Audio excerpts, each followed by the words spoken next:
Исо. Благодарам, Исо. Информација точно и навремена само за вас. 180 минути секојдневно се дружиме, се информираме, се раслануваме и будиме заедно. Така ќе биде и ова утро. Ви открив и на самиот почеток која ќе биде првата тема на која што ќе му абетиме. Ќе му се случи по 7 години кружна трка на нашево Скопје. Скопје круг 2017. Токму затоа Александар Димушевски е ова утро заедно со нас. Добро утро, добро ни дојдовте. Добро утро до вас и поздрав до вашите гледачи. Да. 7 години, по 7 години ќе го заборавиме ова неубавото и сега одиме со убави вести. Така решивме? Може така? Така да. Така е направена работата да позитивно гледаме на целата работа и да ги вратиме аутотрките во Скопје. Така е. Значи 2010-та била последната, така? 2010-2011, да. 2011-та, да.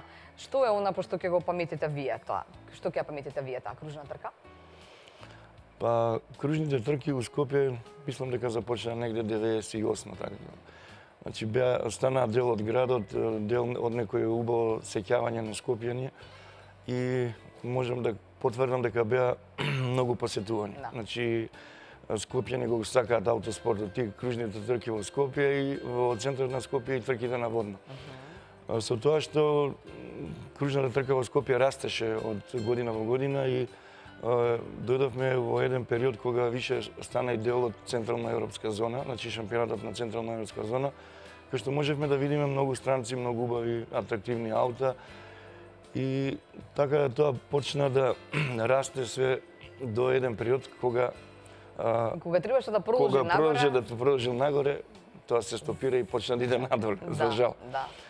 Така да имаше пауза од 6,5-7 години што како што кажавте да ја заборавиме. Да ја заборавиме тоа неубавото, нема да и тргнавме со една позитивна енергија и со една позитивна работа да тоа го вратиме назад, да можат скопјани да се сетат на тоа што било и да продолжи понатаму.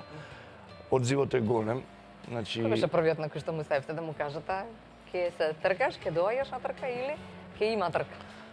Па тоа клубот наш го работеше заедно со сите други клубови. Значи не е тоа иницијатива само наша, него таа е цела иницијатива.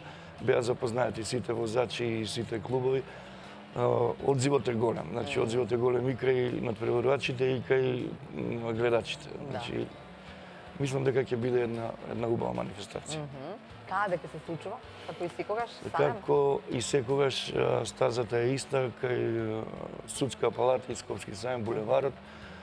Последните 2 години кога ја одржававме таа трка беше и проширен булеварот, значи безбедноста е поголема, нов асфалт, така да имаме стварно убава една патека во центарот на Скопје, што не пречи на сообраќајот во центарот. Значи можеме да ја изолираме, а сите населени места и сите институции имаат алтернативни патишта, така што е добро. И можеме и тоа да кажам дека кога Скопје беше дел од централна европска зона, беше едина патека што се возеше во град. Значи од сите други држави има аутодроми. Значи беше надвор од градот и има специјални аутодроми, така да ние успеавме да ја метнеме во тој шампионат и беше многу интересно. Да. А колку време сега ќе ни треба за да влизаме повторно на таа врата, големата? Или како? Па ако работите се стојат во федерацијата, иде све кој што треба, ја сум голем оптимиста што мислам дека и до година може да ја врати. Навистина, да. Па би се потрудиле. Да. Има ли воопшто маж кој што не сака брзо возење? Што мислите? Имате вие пријатели кои што не сакаат брзо да возат? Кога не е жената не сум таков круг на пријатели. Не сум таков круг. Така да не познавам некој таков. Да, нема таков. Нема таков, да. Како вие се движите низ град? Тоа е нормално возење и регуларно возење. Кога смеете, тогаш се подига. Да, лично ја значи со трки се бавам од 82 година, така да ги почитувам прописите и брзините што тоа и го советувам и на сите млади, зашто место за трки и за брзо возење има каде да се покажат. Не е низ град. Не е градот, зашто сепак треба да припазиме на безбедност. Така. Кога се прави кружната трка, колку дисциплини има, колку категории има на надпреварувачи, колку кругови се? Значи во Македонија шампионатот се одвива во 6 Во класи. 6 класи, Во добро. 6 класи, инаку секоја класа вози по 20 кругови. 20. Да, возилата знаат и гледачите и сите треба да бидат припремени за автотрки, значи мора да исполнат некои прописи и услови од највише од безбедносен план. Возачите исто така мора да бидат подготвени со посебни лиценци, посебни прегледи, осигурување и така натаму. Следи контрола, технички преглед, верификација на све тоа. Значи, работата е озбилна, не е баш... Не е баш, Ајде ќе излеземе, ќе се излеземе, тркаме. ќе се тркаме и така натаму. Да. А околу безбедноста, околу тој дел, колкав е делот на организација или што се треба да се заштити во тој дел?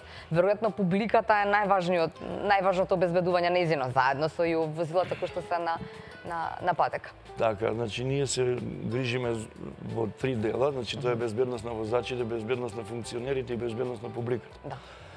Скопје имаме една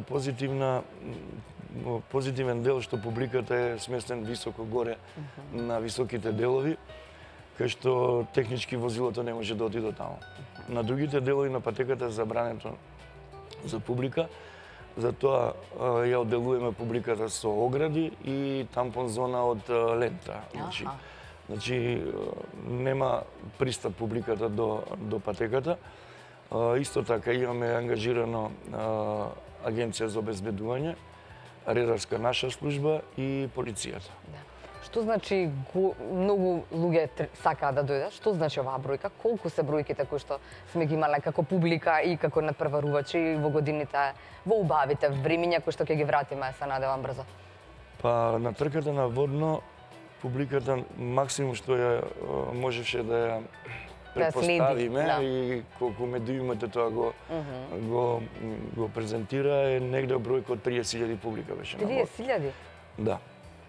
Тоа е бројка што Убава бројка. Он ја презентира и тоа можам да кажам дека во дневните принт медиуми излезе една статија и пишуваше дека само Цеца Разначовиќ и трката на водно може да повика 30.000 публика. На кружната трка мислам дека бројката била... И само мажи ќе бидат, и таму имамо. Не, доаѓаат многу жени. Да, ќе ни кажете тогаш и за тоа, добро. И кружната трка у Скопје мислам дека било максимум околу 15.000 публика. 15.000, да. Значи тоа е бројка што може да се види дека аутоспортот во Македонија има високо место во однос на другите спортови. Стално ние сме се фалеле со тие бројки, демек фудбалску такмица од таков ранг, например, ние не сме ранг сега од меѓународна трка или некоја европска, него ние сме под шампионатот на Македонија, значи меѓуклубски некој шампионат, кај што имаме доволно бројна публика, например, втора лига фудбал не може да помисли за таква бројка. Да. Жени на висина гледаат во публика? Да. Значи има голем број на... Или дека мораат или дека сакаат да се договориме? Сакаат. Ние дури во, мислам, 90-тите години имавме и една жена... Да, тоа ме прашав, жена шофер, да. Да, жена што возеше шампионат на Македонија, припремено ауто со сите прописи, така да го возеше целиот шампионат и тоа кружен шампионат на Македонија. Марклена Димитрова. Она сега редовно учествува на женското рели 8 март што го организираме во повод празникот. И така да влюбена е во аутоспортот, исто и нејзиниот сопруг се надпреварува, така да фамилијата им е комплетно. Ке ни помогнете да донесеме никогаш во студио па да видиме? Не е проблем. Не е проблем, нели? Да, да видиме каква е незината приказна, таа женска приказна или зошто токму автомобилите, зошто токму таа брзина. Да. А кога сме кај таа брзина, што вам вие го зголемува тој адреналин или што е најважно? Што е најубаво? Кој е најубавиот дел од чувството? Не знам, може да ни објасните некако кога ќе седнете таму во кабината и кога ќе треба да се тркате? Па видите, да победите е најважно, најважно е да сте што? Тоа е родено, значи тоа не може некој да го искорени, некој како што го сака фудбалот, ракометот, некој го сака автомобилизмот. А вие како го засакавте автомобилот? Па ја го засакав автомобилот од многу мали ноги, пошто мојот татко имаше аутосервис во Скопје и тоа така тргна. Ми се вроди во... Што друго ако не автомобил? Да, така, ако бил фудбалер сигурно ќе бил. Да. Али не верувам, заради тоа што многу ги сакав автомобилите и од уште од мал мечта е да се такмичам со автомобил. Чувството е некако не може да го опише. Не може никој да го опише, да. Тоа е нешто што ете ги сакате брзините, сакате да се надпреварувате, да претекнувате, да победите нормално и убаво е чувството кога ќе победите. Да. Али треба да се разбере дека прв е само еден, значи треба некојаш да бидете спремени на пораз. Или 1,5. Така да секој спортиста е добар спортиста кој знае да прифати и пораз. Да прифати и пораз. Да. А колку се брзините? До каде одат брзините кога се работи за кружната трка? Значи зависи од стазата. У Скопје, на пример, кружната трка има мали просечни брзини, нема големи правци. Правците ги намалуваме и со вештачки кривини, тоа се наречени шикани, за да аутото не дојде до некои големи брзини. Така да Скопје мислам дека просекот е негде околу 70-75 км/с. За разлика, кај што имате аутодроми или негде, на пример Кичево више 100 км, може да биде и многу поголем просек. Значи имавме две трки како најава на ова што Да, следува, направивме така? оваа година две кружни трки во Кичево и ова е трета трка. Тоа е некој минимум за да се прогласи некој меѓуклубски шампионат и да се направи завршница на целата година. Меѓуклубски шампионат. Да. Колку клубови имаме? Ние у Македонија имаме регистрирани 17-18 клуба. 18. Да. Па добри сме. Добри. Добри. И тие се надпреваруваат меѓусебно. На овој начин, секој клуб има, да, секој Така? клуб поседува свое членство, свои возачи, функционери и тие се пријавуваат и возат на превари. Што треба да биде за возилото да биде подготвено за таа трка? Кои се условите? Што е тоа Значи што? возилото треба да припаѓа во одредена класа. Да, во класата во кој што Во класа 6 или во која, класи да. во кој што се надпреварува. И треба да исполни одредени сигурносни услови, тоа е опрема.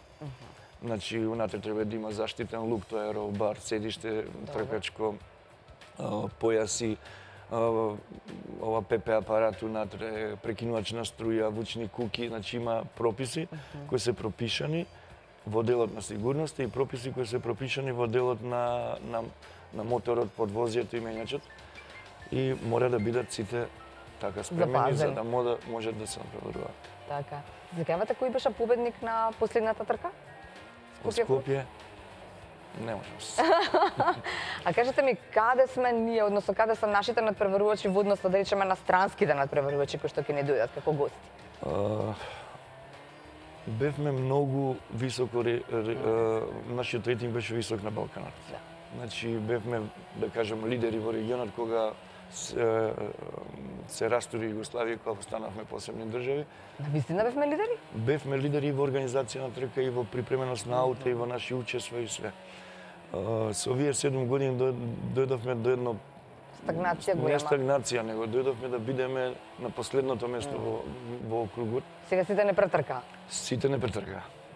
И имаме големи проблеми и голем предизвик пред нас.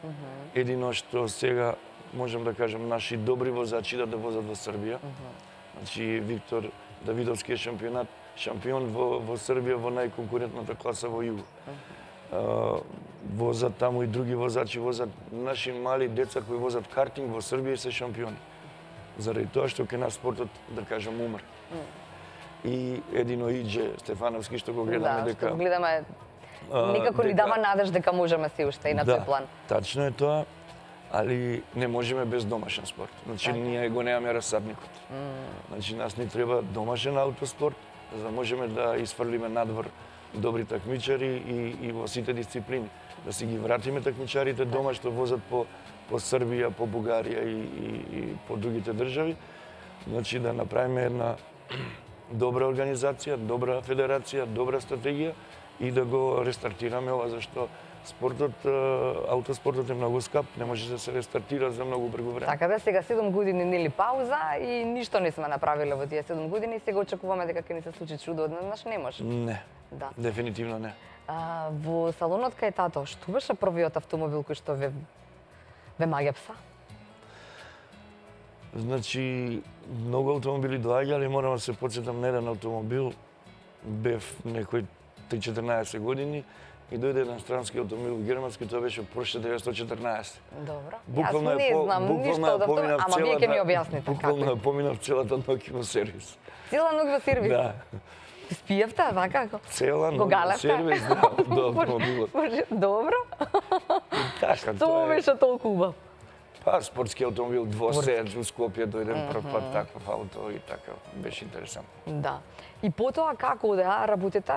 Со што се натпреварувавте вие? Ја во бивша Југославија, значи и во кај нас по сите правила мора да се почне со најмалата класа. Значи возе Фичо.